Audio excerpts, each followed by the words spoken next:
Good morning. Good evening. We have there's a bucket I can see outside.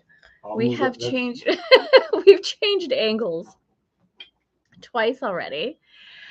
We are in a beautiful cove just outside of Girolata in Corsica. I had no idea. You can't see it clearly behind me now, but there are red rocks. Like my parents have a ranch in New Mexico. And it's like Sedona. It's all red rocks. And this is literally like Sedona on the water. So you can see the bucket outside. We were outside. We're on anchor, which means, fun fact, that the girls go to the bathroom at the very front of the boat. And that's what the bucket. So thank you, Alisa. This was a Dave loves my hair like this too. It's like your favorite. You love it like this. So, hi. This is why we love sailing, waking up in a beautiful anchorage. Now, you can see me rocking quite a bit. There are swells in this anchorage, and we're so fortunate that there's literally no wind, but there are some decent swells. So, just gonna rock with me. Welcome to Boat Life, ladies. Happy today. Who's here? Karen, buongiorno. Alisa, bonjour. Allison, happy today. Was up with my oldest yesterday, and now with the youngest. Aww. I love that. All right, beauties. Let's move into lesson 153. And I apologize, I hadn't set this lesson up for us previously to today. I've got to get back in the kind of the groove of that. We haven't done this in a while, and I got off my routine. Elaine, bonjour. Oh, you're here. Lily, you're here. All right. How are we feeling? What's the vibe? Yesterday was Easter Monday. I sent out, and I really feel good about this, and I wanted to mention this here and really thank all of you who have been a part of Chic 365, because this anchoring in every single day of the truth, showing up every single day, most days as we have, has really supported me in claiming the truth in a bigger way visibly. And it's not about visibility. What it's really about is not hiding. So I don't know if you've seen the recent emails from Elegant Femme or the posts on Instagram. If you're not following us on Instagram, I'm sharing so many behind the scenes of the trip, but also some really deep emotional conversations and context about what this journey is really about.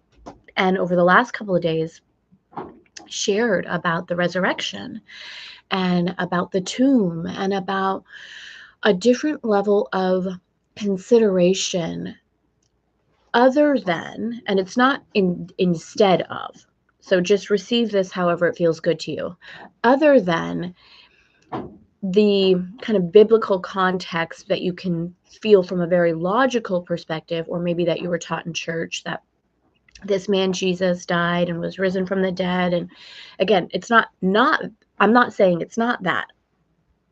I was inviting in another perspective of seeing us as consciousness, seeing God as consciousness, and seeing the rising of the tomb inside of you, and that your tomb is empty, meaning you are being reborn. You have gifted yourself permission to rise again into new desire, new opportunity.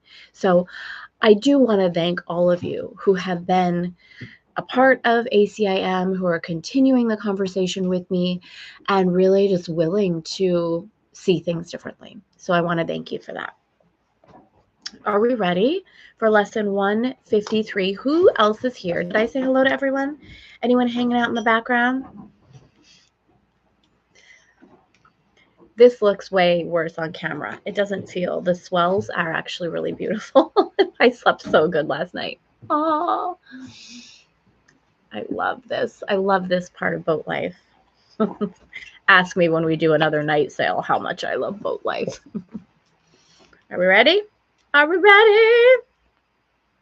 Are we ready, beauties? Have a little sip of this.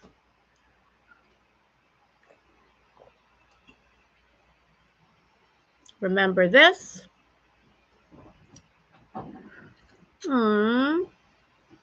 It is so soothing. That's how it feels. It literally feels like you're a baby being rocked. It's like the perfect amount of swell. Oh, Karen, grazie a te. Grazie a te. Anche a te, Karen. Allora. Okay, beauties. Are we ready? Are we ready? Are we ready, Lou? Are we ready? Should we have Dave move the bucket? Yes. Not because we care about the bucket, but because we just want to see Dave out there in his pajamas moving the bucket. My pajamas. I think that's a yes. Go move the bucket just so we can see you. Not because we care about the bucket.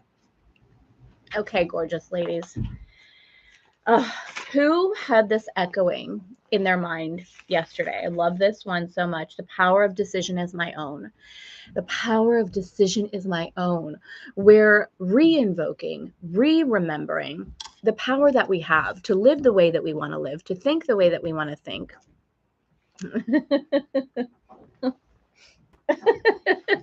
to be in alignment with the truth of who we are.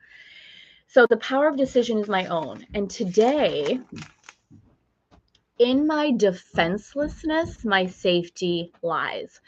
So you might remember early on in our Chic 365 journey, we had a lesson inside of ACIM about a similar thing. And you'll also, ACIM like circles around, right? Ultimately, there's one truth, that there's love and that we exist in the minds of God, and that is it. Ultimately, right? There's one truth. And A Course in Miracles goes around in different ways of explaining and gifting us different positions and opportunities to see it. So this lesson might sound really, really familiar, and it is, because we did address it to a certain extent inside of the beginning. However, I'm going to invite you to just really receive this and see, well, what else is here for me to remember? What sentence, what word? And again, when I say what sentence, what word, I'm not telling you to go into your intellect and like extrapolate a specific word and sentence like overly consciously. Just being aware as we move through this. This is like story time, especially since the lessons are longer right now. Just receive it. Just listen. Just melt into it and see what shows up for you. All right. Lesson 153. In my defenselessness, my safety lies. You who feel threatened by this changing world, its twists of fortune and its bitter jests, its brief relationships and all the gifts it merely lends to take away again, attend this lesson well. That's really all of us, yeah? We've all been affected by that. Whether you feel a particular reaction to the stock market, to a political conversation, person, to someone outside of you, to even, things that happen in the world, wars or anything like that, that really can affect us. And we allow it to we allow that thing outside of us to pull us out of our center. So attend this lesson well. The world provides no safety. It is rooted in attack, and all its gifts of seeming safety are illusory deceptions. It attacks and then attacks again. No peace of mind is possible where danger threatens us. Now, there may be a piece of you that rises up inside and says, but I don't really see the world that way. And that's a beautiful thing, because your image, your truth, your relationship with the world is shifting. The Course is referring to the way the ego sees the world. And we can all relate to this because we have felt that. When we are overly attached to this physical world, we feel this way, right? Like, oh, I got the good thing and then it's taken away. And why is there always more? And why isn't it like this? And why is everything always changing? What? We've all felt this way, right? So we can understand. The world gives rise but to defensiveness, for threat brings anger. Anger makes attack seem reasonable, honestly provoked, and righteous in the name of defense. How many of us have felt that? Like totally righteous. Of course, this person did something horrible. Of course, I have every right to respond in anger. Yet, is defensiveness a double threat? For it attests to weakness and sets up a system of defense that cannot work. Now are the weak still further undermined, for there is treachery without and still a greater treachery within. The mind is now confused and knows not where to turn to find escape from its imaginings. It is as if a circle held it fast, wherein another circle bound it, and another one in that, until escape no longer can be hoped for, nor obtained. Attack, defense, defense, attack become the circles of the hours and the days that bind the mind in heavy bands of steel, with iron overlaid, returning but to start again. There seems to be no break nor ending in the ever-tightening grip of the imprisonment upon the mind.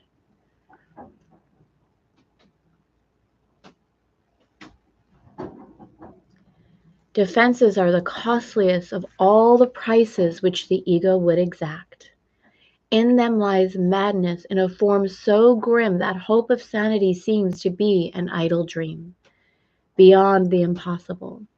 The sense of threat the world encourages is so much deeper and so far beyond the frenzy and intensity of which you can conceive that you have no idea of all the devastation it has wrought. Have you had the experience where you feel the anger, the hurt, the defense rising up inside of you, and you can feel the precipice of choice? And it can sometimes feel really confusing. You know, do I stand up for myself?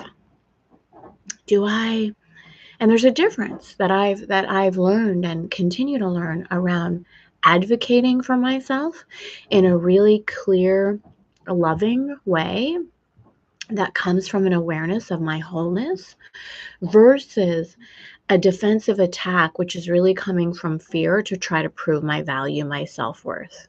Do you know what I mean? And if you've ever had that experience and you choose the defense and it feels good for a minute, it feels like, you know, when you scratch a mosquito bite and you know it's going to hurt worse after, but in the moment it feels really good to scratch it.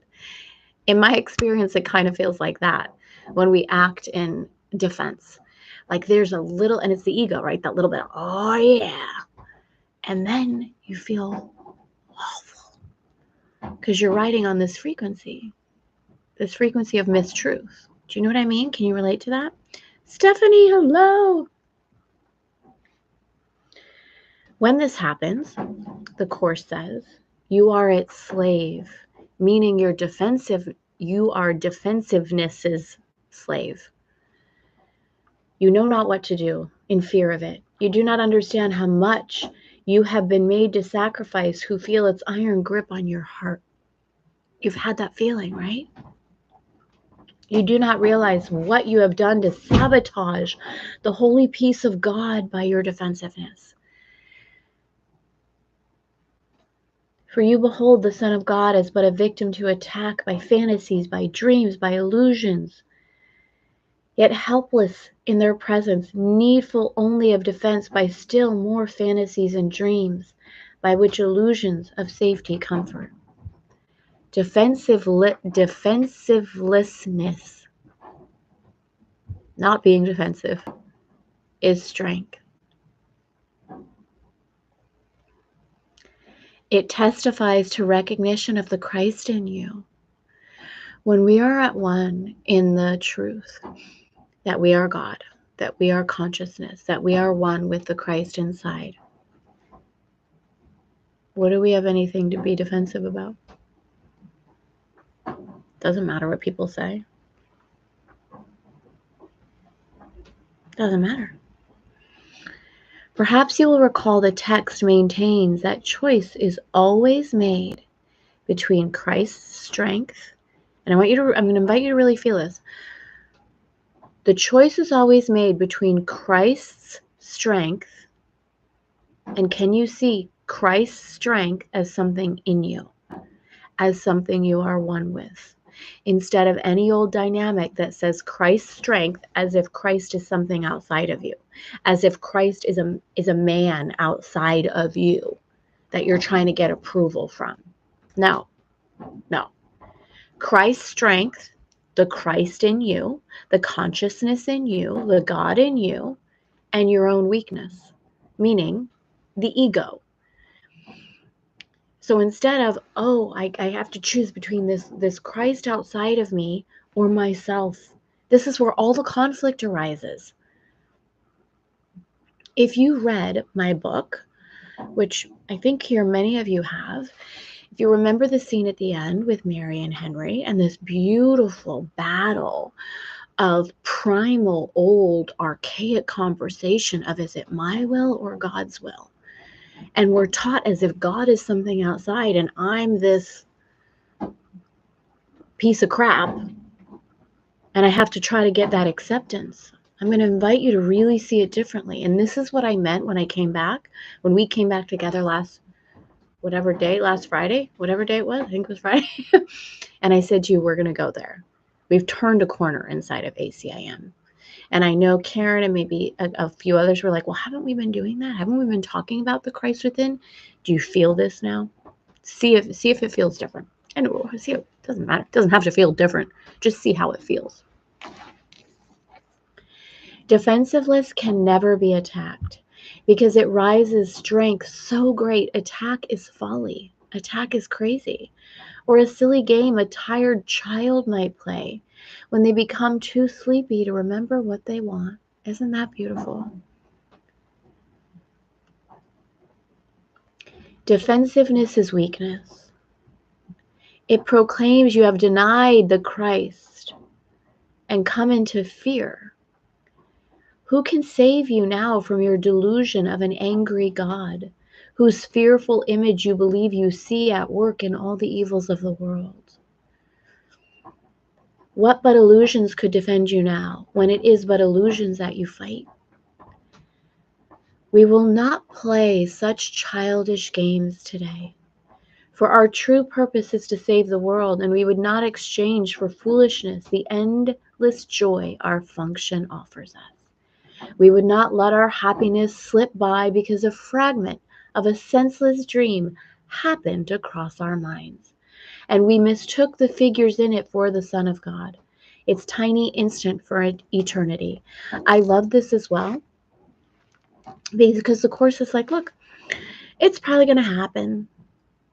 It happens to all of us, that the fear will cross our mind, that the defensiveness, the anger, the misinterpretation, the illusion, that we'll have those moments where we see the world through illusion, that we see the world through the body's eyes. And we say, hold on, I know, and we do know. We know inside when something's not aligned. Let's bring it back, right? It doesn't make us wrong that we forgot. It doesn't make us wrong that we see through the body's eyes when we do. It doesn't make us bad. It doesn't make us evil. We look past dreams today and recognize that we need no defense because we are created unassailable, without all thought or wish or dream in which attack has any meaning. Now we cannot fear, for we have left all fearful thoughts behind. And in defensivelessness, without defending, we stand secure, serenely certain of our safety now, sure of salvation, Sure, we will fulfill our chosen purpose as our ministry extends its holy blessing through the world. See if you can receive that sentence without feeling any burden. So, the ministry of the world, to share the love, to save the world, instead of it seeing as something outside of you of, oh, I have this cross to bear. I say no. I say no. You can feel it however you want. Always listen to your inner knowing. I don't see the world through that lens anymore. I don't see that we have a cross to bear. I believe deeply that as we remember our power, as we invoke our desires, as we walk through the world with God, as God, through God, that's how we increase the consciousness and save. Not from punishment, not from self-sacrifice. Now we cannot fear, for we have left all fearful thoughts behind, and in defenselessness we stand secure, serene of our safety, sure of salvation. Oh, I read this already. As our ministry extends its holy blessing through the world, be still a moment. And in silence, think how holy is your purpose. How secure is your rest. How secure you rest, untouchable within its light. God's ministers have chosen that the truth be with them. Who is holier than they? And again, we don't need to see that through the eyes of hierarchy. Just all of us, really. All of us. Who could be surer than their happiness is fully guaranteed? And who could be more mightily protected? What defense could possibly be needed by the ones who are among the chosen ones of God? Again, letting go of any hierarchy. I feel like anything can be interpreted any way. And a lot of, as we know, a lot of the biggest battles in history have been over religion, over land, over we're the chosen ones, you're not. I don't see the Course saying that. If you look into the teacher's manual, who is a teacher of God? Anyone who chooses to be. When it says God's chosen ones in here, my interpretation is that we've all been chosen. It's not these are the chosen ones and these aren't the chosen ones, so feel good because you're on the right side of things. No. I don't believe so. We're all chosen. It's are we accepting? Do we accept the truth of who we are? Oh, then we say this. This is good. It is the function of God's ministers to help their brothers choose as they have done. God has elected all. God has elected all. But few have come to realize His will is but their own. And while you fail to teach what you have learned, salvation waits and darkness holds the world in grim imprisonment. Nor will you learn that light has come to you and your escape has been accomplished. For you will not see the light until you offer it to all your brothers. How beautiful is that setup? I must see the light in you in order to see the light in me. And I must see the light in me in order to see the light in you. As they take it from your hands, so will you recognize it as your own. Holy, we got a long one today. All right. Salvation can be thought of as a game that happy children play. It was designed by one who loves his children and who would replace their fearful toys with joyous games, which teach them that the game of fear is gone. His game instructs in happiness because there is no loser. His game, everyone who plays must win, and in his winning is the gain to everyone insured. The game of fear is gladly laid aside when children come to see the benefits salvation brings. You who have played that you are lost to hope, abandoned by your Father, left alone in terror in a fearful world, made mad by sin and guilt, be happy now. The game is over. That game is over. Now a quiet time has come in which we put away the toys of guilt. In which we put away the toys of guilt. Can you feel that? Can you put away your toys of guilt? Can you no longer be willing to play that game? Now a quiet time has come. Lock our quaint and childish thoughts of sin forever from the pure and holy minds of heaven's children and the Son of God. We pause, but for a moment more, to play our final happy game on earth.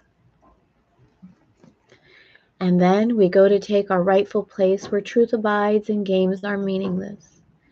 So is the story ended. Let this day bring the last chapter closer to the world, that everyone may learn the tale he reads of terrifying destiny, defeat of all his hopes, his pitiful defense against a vengeance he cannot escape, is but his own diluted fantasy.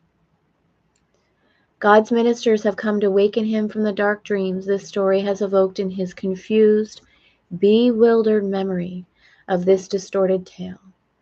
God's son, God's daughter, can smile at last on learning that that is not true. Today we practice in a form we will maintain for quite a while. We will begin each day by giving our attention to the daily thought as long as possible. 5 minutes now becomes the least we give to preparation for a day in which salvation is the only goal. 10 would be better, 15 better still. And as distraction ceases to arise to turn us from our purpose, we will find that a half an hour is too short a time to spend with God. Nor will we willingly give less at night in gratitude and joy. So a minimum of 5 minutes in the morning, 5 minutes at night, and trusting that the more you're called, the better it feels, not from force. Sometimes I'll go through times where I'm like, 5 minutes. 5 minutes feels aligned right now. Okay, maybe it's 8, maybe it's 9. Okay, maybe it's 20. Honor what feels aligned for you. Each hour adds to our increasing peace as we remember to be faithful to the will we share with God. At times, perhaps a minute, even less, will be the most that we can offer as the hour strikes. Sometimes we will forget. At other times, the busyness of the world will close on us, and we will be unable to withdraw a little while, and turn our thoughts to God.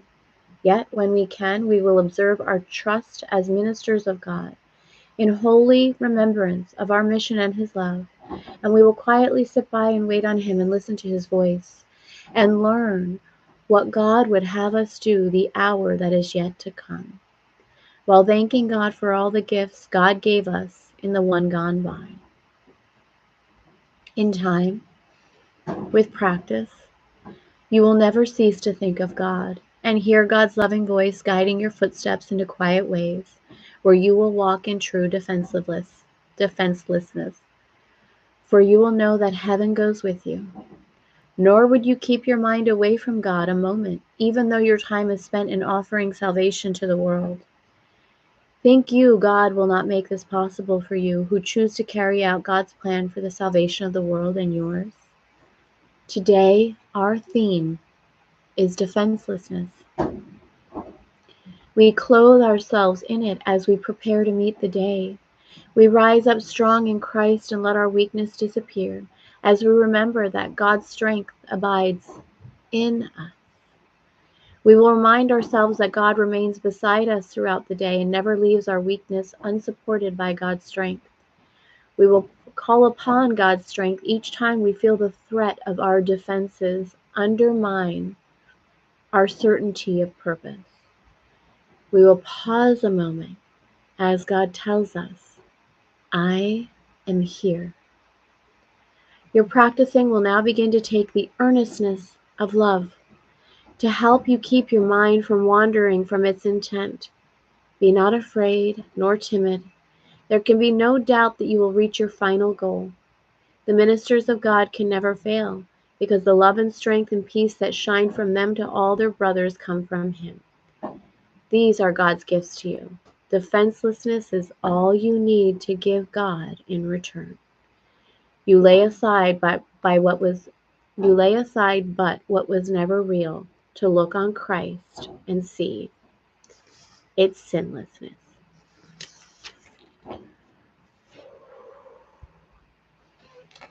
Wow. That's our lesson for today, gorgeous ladies. Be with this, as we've said before, reread it if you're called. I'm a little bit in the shadows right now. How are we in the chat before we go? All day I did, and a sad goodbye to Pope Francis. The quiet and reverence was all around me in Roma, people saying prayers out loud on the tram. I was really with our lesson all day. I love that.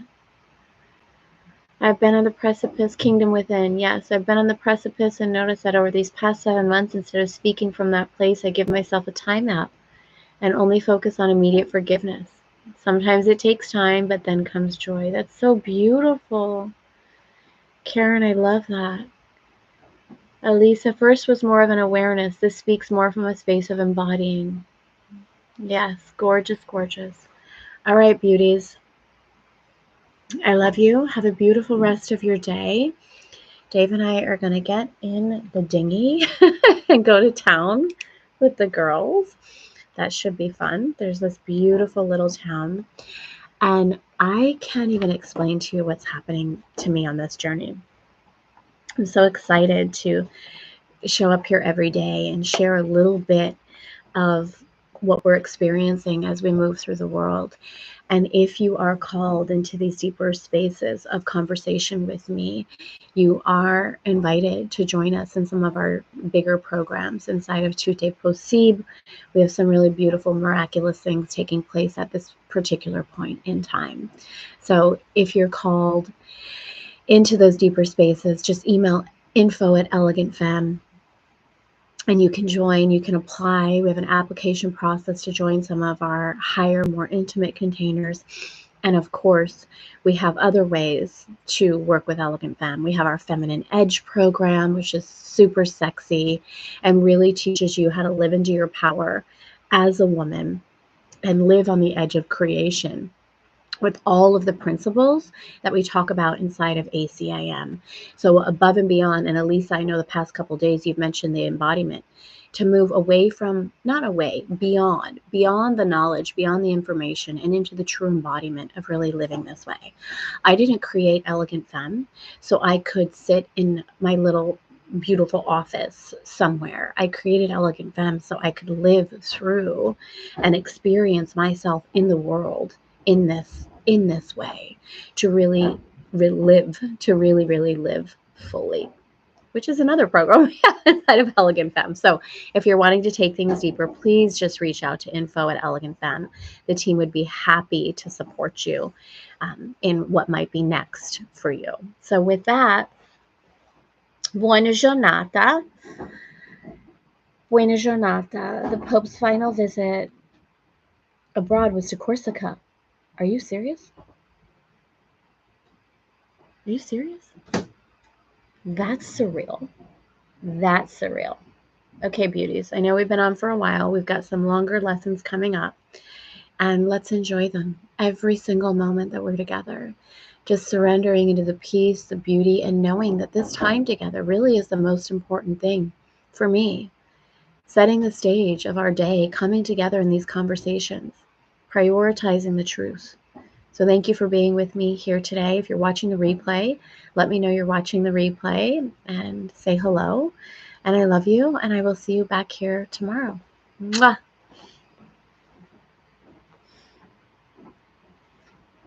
I'll lean down. Can you see? Can you see the red rocks? I don't know if you can see them.